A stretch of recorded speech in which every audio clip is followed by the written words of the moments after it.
level. We've gone to the volcano in Iceland for a moment here. We are 3 bans in on either side. C9 on the blue, RNG on the red. Lucian, Varus, Thresh removed, Renekton, Morgana, Udyr removed, Rumble and Lee Sin. The main picks that I see are still open. Fudge Lee Sin, he had a great performance on it earlier in the Rumble stage. Looks like he's going to have another opportunity to do the same thing again. RNG. I imagine that they will go for the Rumble. Remember that their Rumble Lucian duo is up and available, but that tempting Kai'Sa Nautilus also up for grabs. The question is, what will RNG prioritize? Looks like for now, they're going to get themselves the Rumble, and I imagine they will pair this either with the Kai'Sa or they will pair it with the Lucian. Depends on, I wonder how Xiaohu feels about the Lucian into Lee Sin matchup. I could see it being quite good for Lucian for a while, but it probably gets to a point where it's not that good anymore. I mean, he's just hovering champions now, isn't he? Like, there's no way just messing with you. You never talk about hovers, Vedi. Yeah, that's what I'm saying. He's just hovering champions right now.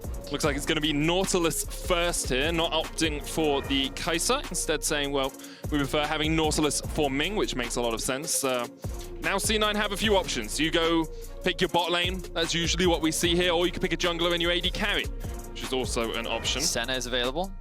They're going to take the Kai'Sa away from RNG, and they're going to do Leona themselves. I like this. I like this adaptation. I think that Kai'Sa can work quite nicely with the Leona, especially with Hail of Blades in the 2 versus 2. The question is, where will RNG go from here now? They don't have to lock in their AD carry if they don't want to. We talked a little bit about Xayah Nautilus last game. Of course, still decent. Yeah. Still a lot of engage tools, but I think that just because of the Leona, I think that in the early game, Kai'Sa Leona can be very strong in this 2 versus 2. Definitely agree with you there, Betty. If you get enough time to put the plasma stacks down, Kai'Sa does a huge amount of damage early on, and of course Leona can lock someone down long enough for you to do it. It's the feathers you got to be careful of in that 2 versus 2. Regardless, we'll get to watch that a little bit later. Top lane locked in for C9 and jungle locked in for RNG. So you imagine, excuse me, that we'll see a lot of the bans that we've been seeing so far. So Nocturne, Set as potential answers to the Lee Sin. Alternatively, it looks like RNG are going to ban out some of these other AP junglers, things like the Nidalee. You imagine that Olaf could also be a consideration. Yep. Maybe even the Lilia, if they wanted to remove all possible AP junglers from the pool. With the Gnar ban, it means that either Set or Nocturne will be left open for Xiaohu if he wants to take that towards the top lane. Of course, into the Lee Sin can be good. Can't overlook the fact that the Lee Sin could go mid. Perks could always take it down. We could see C9 flexing that one. And it's harder to flex it on blue side, of course, because you likely won't know what you're playing into. You can still get counter-picked with that final pick on red. And there's the Olaf ban that you talked about, Vedius.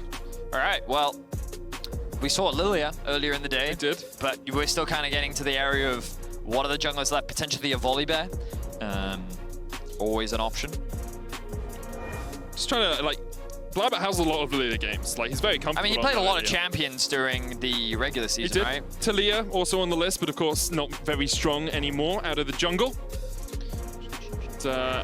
Still a bunch of different options for C9 in that jungle role. Of course, could always bring the Kindred back out, but wouldn't give you that mixed damage profile that you're kind of looking for. Jace will be locked in for the top lane into Fudge. Now, this was the matchup that he played when he popped off on the Lee Sin. It was into Khan instead of into Xiaohu, and he did fall behind in the early game. Khan was able to get 3 plates and get himself, I think it was about a 15 to 20 CS lead as well, but Fudge found a few good skirmishes, a few good fights, and really popped off when it came down to the 5v5. I was just thinking Zoe would be a good answer here, I think, for Perks. Blind pick mid lane generally gets you priority in the lane. There aren't that many mid laners in the current meta, Orianna being one of them perhaps, that can actually get prio against. You could do something like a Syndra, maybe. But I think that so far C9 have frontline, they have options in a side lane, and they have a little bit more of an engaged tool. So I think that Zoe plus Volibear is a pretty effective mid-jungle duo, largely because you have that initial setup, especially when playing against a Twisted Fate. But of course, TF Rumble, no slouches either, right? Yep. It's primarily because with Volibear, you have the stun, which makes it easy then to guarantee the bubble, versus Twisted Fate, who has the stun, which then guarantees the Rumble damage. So it very much comes down to who stuns who first. But that's a matter of whether or not we will see that mid-jungle duo come into fruition. But I bet have you watched any Cloud9 play throughout this entire tournament? I can promise you we're going to see some mid-jungle early on, perhaps around the level 3, around a Scuttle Crab, perhaps? Wow, Twisted Fate has a 100% win rate. That might be just because Cryan has played all of the Twisted Fate games so far this tournament, and RNG win a lot.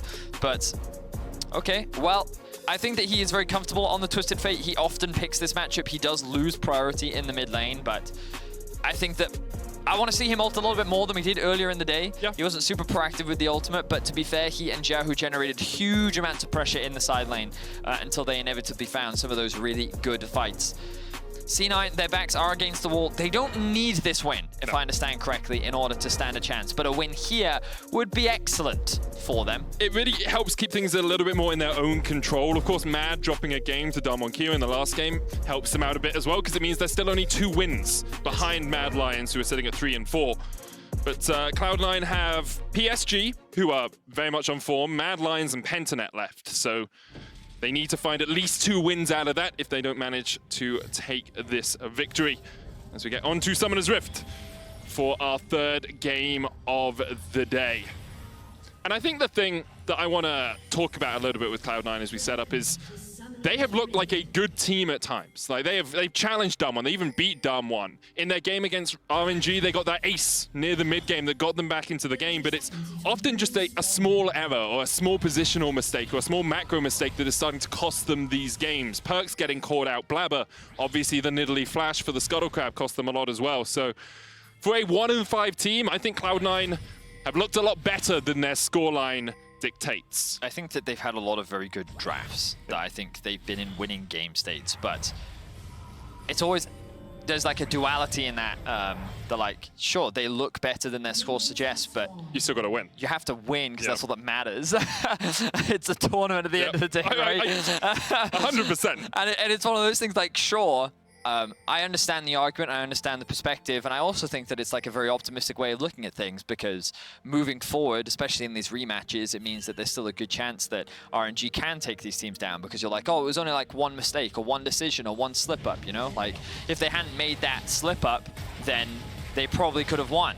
Like, the problem is, these teams don't make these slip-ups. Yep. These top teams don't. That's what makes them top teams in the first place, right? And even when they do make mistakes, they find ways to get back into the game. And RNG had a perfect example earlier in the day, right? They were, even though the gold is even, they were behind. They were losing objectives. They were losing control of the map. Yet their clever use of side lane pressure, the way in which they found fights was just so good that they were able to come back. And it's one of those things where Cloud9, yes, they've been close multiple times, and that is very frustrating. And it feels like that there are only a couple things that they need to change in order to actually get those wins, but they actually need to happen. It's all good in theory, being close, but in practice you need to make those executions perfect in order to take down these top teams. But we'll see if they can do it. So far in the early game, nothing crazy has happened. We're seeing a Volibear full clear topside, but now what is Blabber doing? Because he's not pathing towards the bot side of the map, he's actually looking for a top lane gank.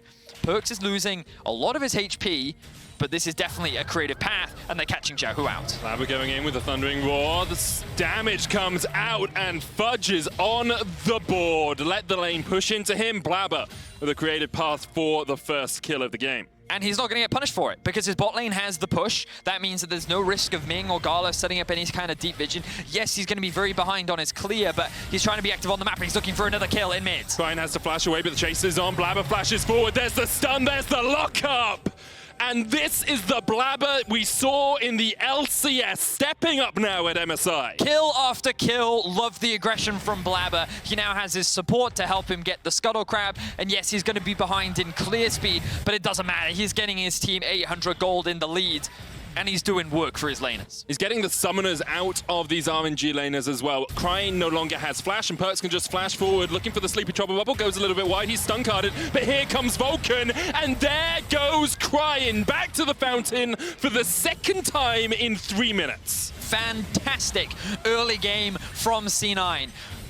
Why would you bother trying to farm on a jungler that's not about farming? He's about ganking, he's about getting in your face, he's about making plays, and Blabber is doing just that. Beautiful stuff from the side of Blabber. to get his team an early lead. No farm, just fight. Usually that's what we say about the LPL, but C9 are bringing the game to them. Fudge able to survive in the top lane, did go very low. Importantly, had just burnt his teleport to get back to the lane, so now is going to lose out on about a wave and a half. That's bad. Yeah. That is bad. He does not want to base. You can see he's staying. He's got does the have shield. sustain from his W as well. He's just popped a pot.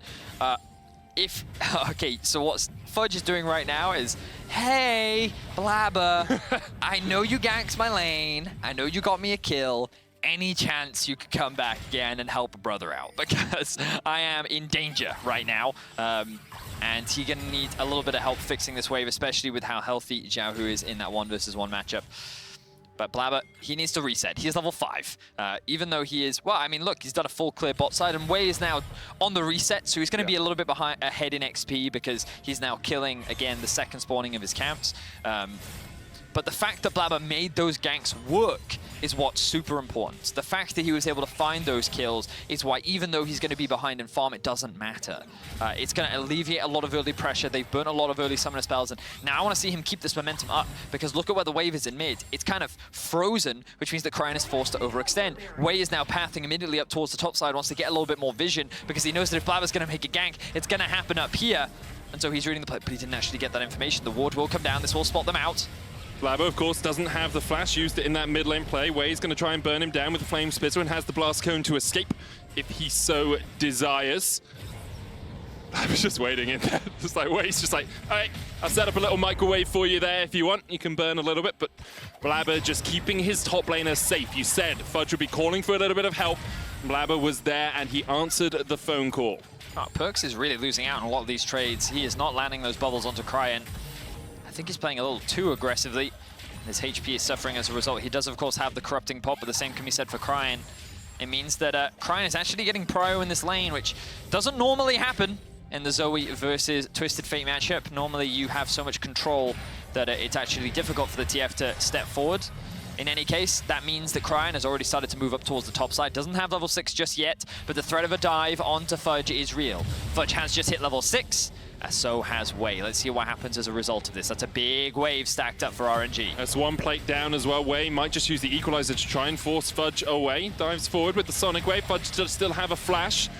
Here comes Cryan, Destiny in. Fudge, no wave there. Poorly timed by RNG. Perks TP's in as well to force RNG away, but RNG looked for that dive when the wave had already been cleared out. And because of that, C9 know the enemy jungle is on the top side. Oh, Dragon resets a little bit. Should be able to get it, but RNG do not want to give it up without a fight. Ming stepping in, the Dragon secured. Vulcan low. Feathers come back with the Blade Caller. Vulcan ticking down with the Ignite, has no flash.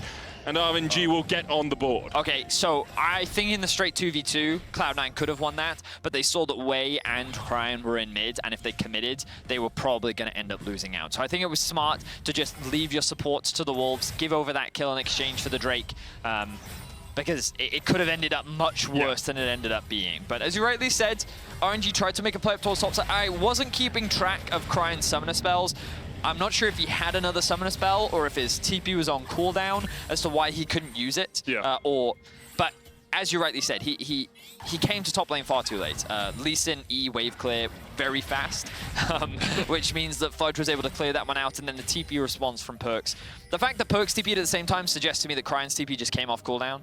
And so, yeah, either it just came off cooldown, or they held on to it a little bit too long. In any case, RNG are not able to find a successful kill top, and Perks and Fudge are making their way into the enemy jungle. Blabber's right behind. Oh, that's a bit unfortunate. Sleepy Chopper Bubble would have hit if Wei hadn't harpooned the Razorbeaks. However, Wei is forced out of his jungle.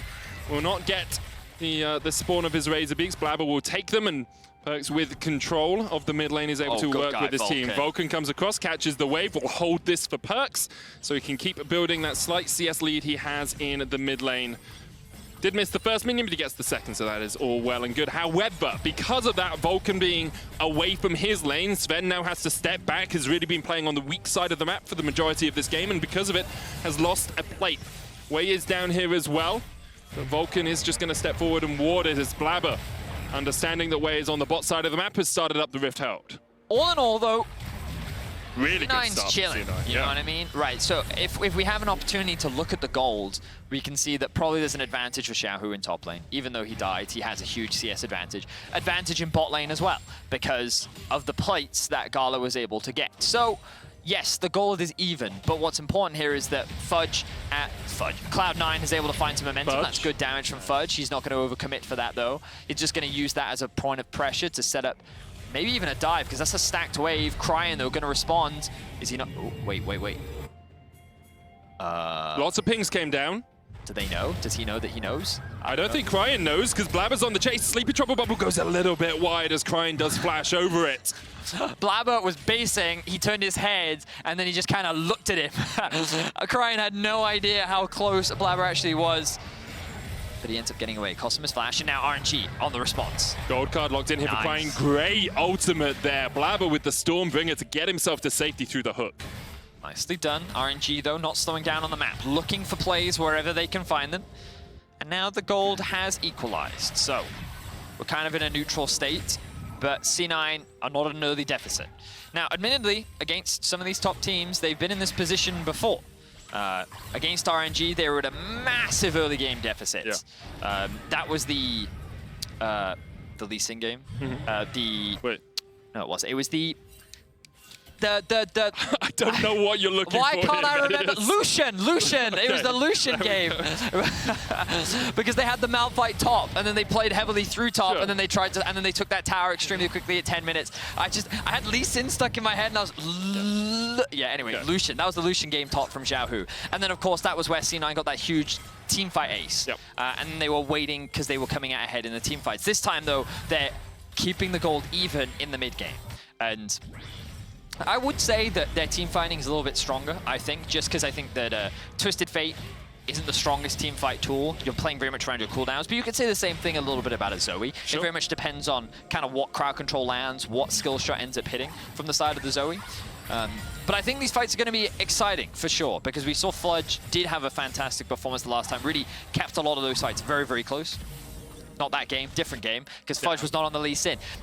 That was against Damwon here. That was against Damwon, yeah. My point is, C9 fight good, okay? That's what I mean. And I'm excited to watch them fight, because they're in an even gold state. I've enjoyed this descent into madness, but let's get back My to words just are not coming out.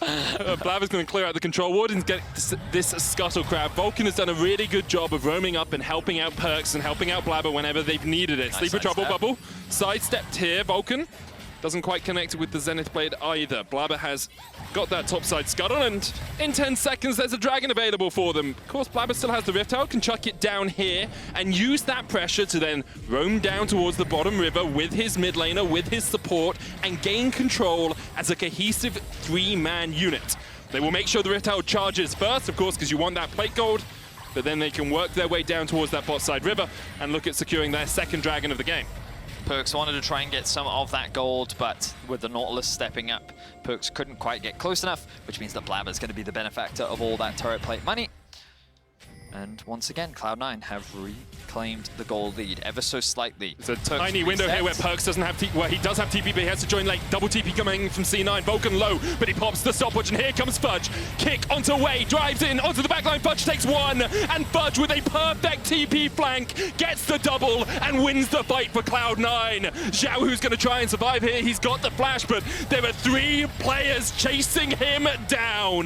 Cloud9 set that up beautifully. What do I say, Medic? Cloud9, team fight good. They fight the good. Team fight good. Beautifully played from Cloud9, and they had the double TP, and I think the reset from Perks was so important because he was able to spend his money, then come back into the fray. Vulcan, the stopwatch was so clutch because you think that he's just going to get melted right off the bat, but he actually buys so much time for his team that they're able to re-engage. Fudge arrives, and then the team fight goes in favor of C9. They should be able to get this doesn't have straight. smite, or he just gets it. He is going to die for this.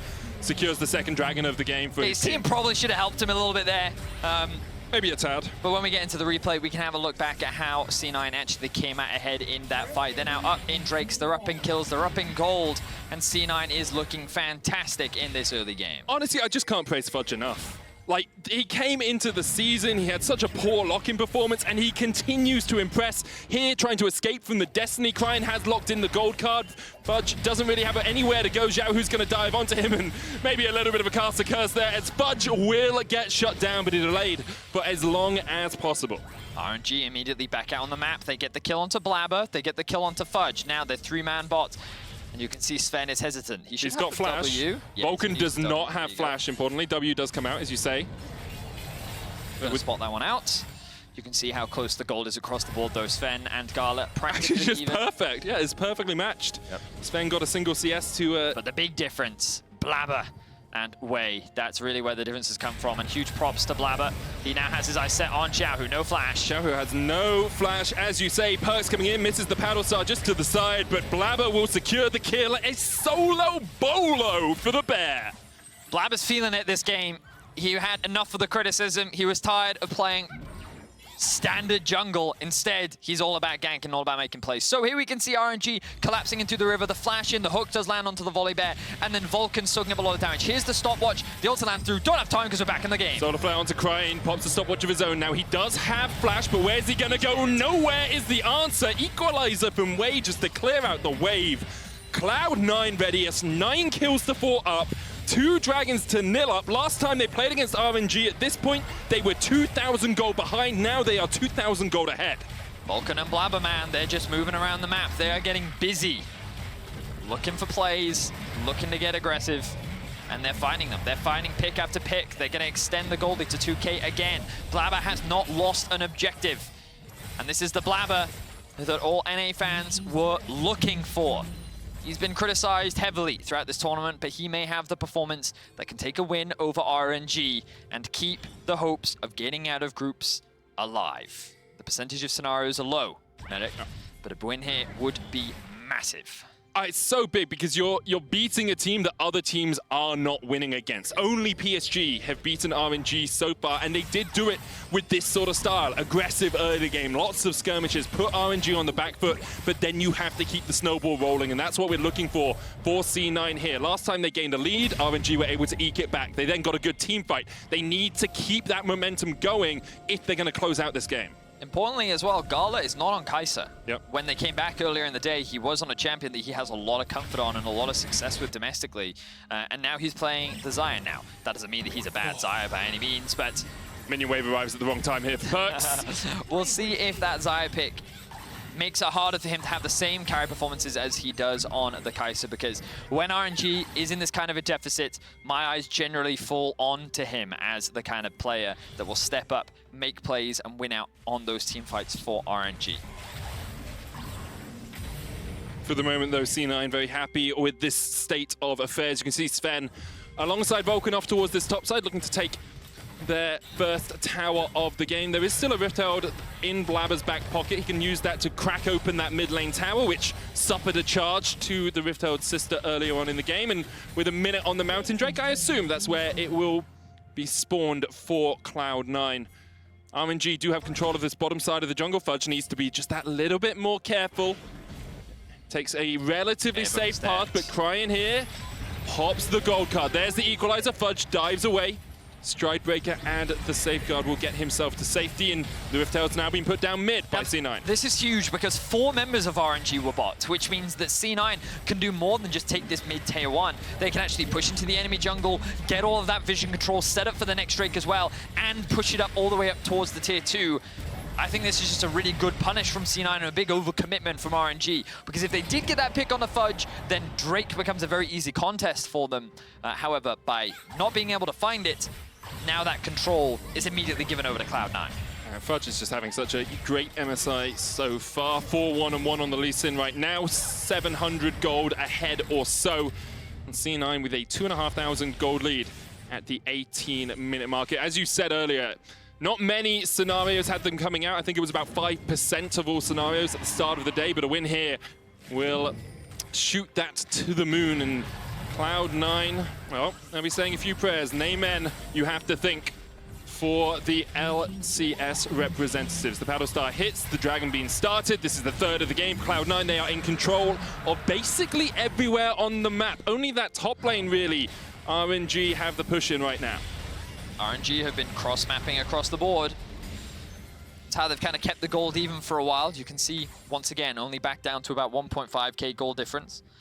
They've done a really good job of getting themselves early plates and trying to maintain control over these side lane towers. It was funny, Kedro mentioned it earlier, when RNG played against PSG, PSG held on to their mid tier 1 for a long time, but they lost tier 2 bot, tier 2 top because of how well RNG play through side lanes. And this is a very conventional style for them.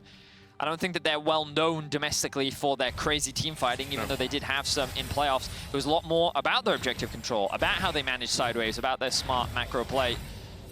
And while their approach to the game is a little bit different to that of Damwon, it is definitely still terrifying to deal with. As while all those side lane shenanigans are happening, Gala is silently farming up, silently building into that terror that he often is in so many team fights for this RNG squad. So C9 looking good, looking confident, but it's too early to get optimistic just yet because they've had leads against teams before. Hell, they had a lead against Damwon.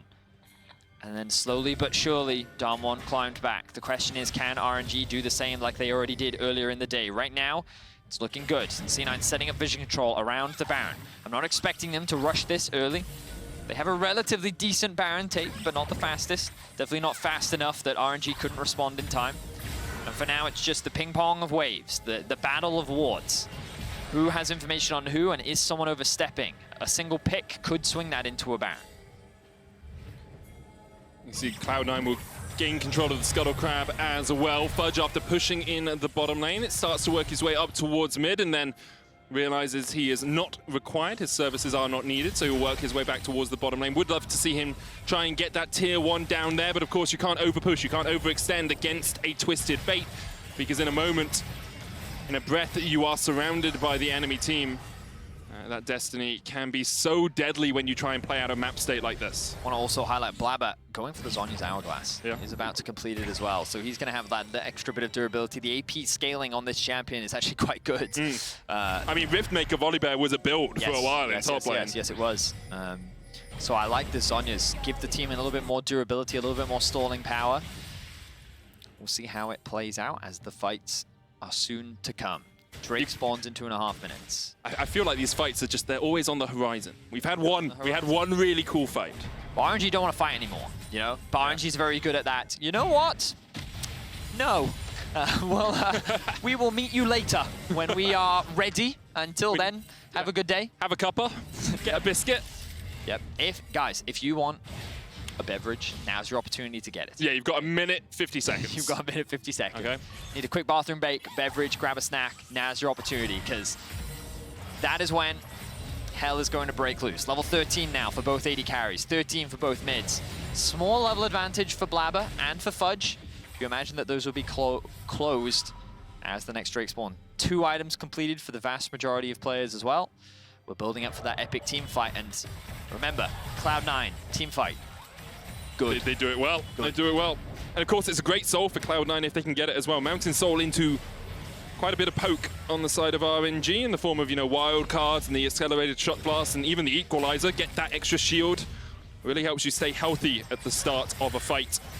Gold still only about 1,000 to 1,200 between these two teams, but we are seeing second completed items basically across the board here. Crying with the rapid fire. You've got the Essence Reaver on Gala. You've got Collector on Sven, knowing that RNG are quite squishy. You don't have a big tank that you have to work your way through, so the Collector gives you just that little bit extra burst damage that could be needed to finalize a kill on an opponent. Vision really in favor of RNG in this river right now. We've still got 40 seconds before the Dragon comes up, and you can see C9 slowly working their way in. They've got 4 control wards in their inventories, and the faster alterations. Perks just pushed in mid, pushed in top. Making his way down to mid. He does have the cleanse right now. Cryan has the ghost. Fudge looking for it. Wei has to flash away. Ming jumped on here by Blabber. That's the flash out as well, but Cryan has a really good flank position. There's the equalizer. The shield, the locket, Sven still alive. Ming goes to sleep. Perks goes forward. Solar Flare down towards the bottom side of the fight, and everyone disengages for the moment. Every engage tool from Cloud9 has been used, and RNG has just disengaged. Gala still has ult, Ming still has ult, so does Fudge, and so does Sven. Perks looking for what picks he can, but RNG currently have the mid wave. Here comes a the flash from Vulcan. Oh, flash away from Xiaohu. Featherstorm. There's the stopwatch. Fudge has the flash kick. Dragon's Rage, he gets in. He gets Gala. And the Killer Instinct collector combo. What's a god to Fudge? A beautiful secure on that kill. Sleepy Trouble Bubble's going to land as well as they look for the chase here onto Crying. It's just a paddle star. RNG running for the hills as Blabber steps in. And RNG will be pushed back. Cloud9 will secure the soul. The start of that fight did not look great for Cloud9, but Fudge comes up clutch. And now he's just dead. Gets himself the one shot. The bubble's going to look for Xiaohu, and it's Fudge that finds it. Onto the blast, going to get onto the backline. He will be killed off by Crying, who has to flash. Maybe a little greedy there from Fudge. He was feeling himself. But they get themselves the Mountain Soul. They hold on to the 3K gold lead, and C9 are looking to make the comeback a reality. Taking down RNG could be huge for them qualifying for the semifinals. The momentum swing that they need to get back in form and get into a position for those best of fives. So much credit has to be given to Blabber for his fantastic early game. Vulcan has been coming up clutch in the mid. And then it was Fudge in that fight that made the play, that got the pick onto Gala, that allowed them to win out in the end. So let's have a look initially. You can see Stridebreaker come through from Fudge, doesn't quite land the CC. Blabber flashes in onto Ming, he has the Aftershock, and then this flank from Cryon forces the flash out from Sven, and you're like, oh wow, C9 actually can't get the fight that they want. So RNG's just reposturing, getting in a position to then contest for the next Drake, but then C9 sees it at window. 3 versus 5, they can go for this play. Gala's forced to use his ultimate very early, and then look at this play from Fudge. He's going to use the Q, Ward Hop, Flash, Kick, it's man! So good! Beautiful! That is what we want to be seeing from Fudge. And that's the reason the Collector's so important as well. That extra burst damage, man. So well played. You can feel the hype from Cloud9. You can feel the hype from the NA fans. Mountain Soul. This is the best position they've really been in against the top team. One of the favorites for the tournament. And now they need to start playing for the Baron, getting control up towards the top side vision. They have the top wave pushed in. They have the beginning of the vision being set up. It's all about those control wards. And now they're starting off the objective. This is it, Cloud9. Patience is crucial here. No flashes anywhere, Bedius. If you are caught, you are down. Baron down to 7,000. There's the Destiny. Perks lands the Sleepy Trouble Bubble, manages to get away. Wade looking to get in from the back here, but Fudge is going to kick him away, and that Baron is secured. Cloud9 will get it. RNG now on the ropes on the run and walking back towards their fountain, but Sven is having none of it. He dives in, the Stormbringer from Blabber as well, and Gala's popped the Feather Storm, but Wei is already down. So is Ming, and Cloud9 can sense it. They can see the victory across the horizon. They take down 3, they take the Baron, and Cloud9 are pushing for the win. They may very well look to end the game right now. As you rightly said, Medic, they have the Baron buff. They have all 5 members alive. Oh, it looks like Fudge has the TP too. He's going to reset. He's then going to tank up one of the minions. Oh no, he's not. Okay, never mind. They back away. They're actually going to choose to disengage here. Okay, then I think the TP was a bit of a waste. I got a little overexcited for nothing. But great team fight from Cloud9 once again. I love that decisiveness. They were like, we have more than enough vision. Let's just do it. Let's just do it. And they're able to melt through the objective. RNG have no answer. 6K gold lead now for Cloud9. And again, this win wasn't needed, but it is very, very helpful when it comes to qualifying for the semifinals. And let's just look back at the engaged. Sven says, you know what? I want to be on the highlight reel too. Chunks out Crying. Gala once again forced to use his ultimate initially very early on, but the front line of RNG just disappears. Xiaohu can't do anything, and RNG don't get the opportunity to play on the side lanes. They are forced into these 5v5s. They are getting outplayed. They are getting outfought. And look at the smile on Fudge's face. Just an excellent team effort all across the board. Beginning was Blabber, mid-game was Vulcan, the fights were Fudge. Cloud9 really stepping up. And they've so far got 4,000 gold out of this Red Bull Baron power play. Still a minute left on it. Mid lane inhibitor down. Crying pushing out the top wave. Will be met by Perks. Gala's going to catch these minions in the mid lane. He has got 3 items now on this Xayah, but Cloud9 are 7,000 gold ahead. And I know so many NA fans said a prayer with little hope at the start of the day, wondering perhaps if you could find a win here or there, maybe beat PSG, but you are taking down tournament favorites. And you are doing it in style. The inhibitor, tower, now the target. Cloud9 with Baron buff will continue to push in. Look at Gala, he has to go back. He has to retreat. In the face of C9, he is forced to the fountain. Perks going in, another paddle star.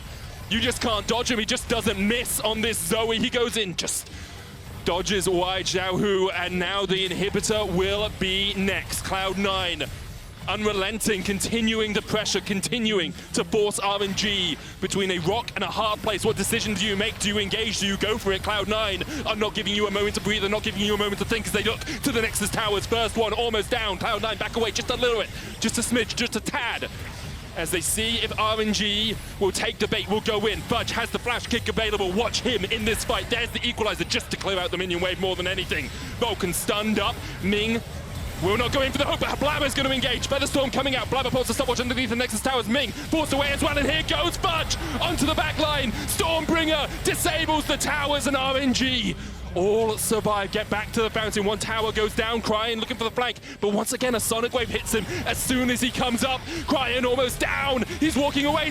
Vulcan goes in with the Zenith play, that's two. Ming down, and now we can see C9. They will take the win, they will take down the LPL, and they will continue to give hope to every LCS fan out there. Cloud9 are making their way to semis. It's still a long and difficult path for Cloud9, but that is an extremely valuable win. Taking down RNG, showcasing that they can go against the best that the tournament has to offer, that they can challenge the top dogs. They have been so close so many times. The question is, was just that limit is close the best that they could do? And they said today, no, they can do one better. Beautiful stuff from Cloud9. Excellent performance from them. And my man, Blabber, his early game was fantastic. Kill into kill. You can see the enthusiasm from the squad behind them. He's got to write a rap for every game now. He's got to get him psyched. It's got to happen. What a performance, though. And you say, like, that was Blabber sending a message. That was Blabber saying, hey, I am the two-time MVP. I was the most valuable player in the LCS in spring, and this is what I can do.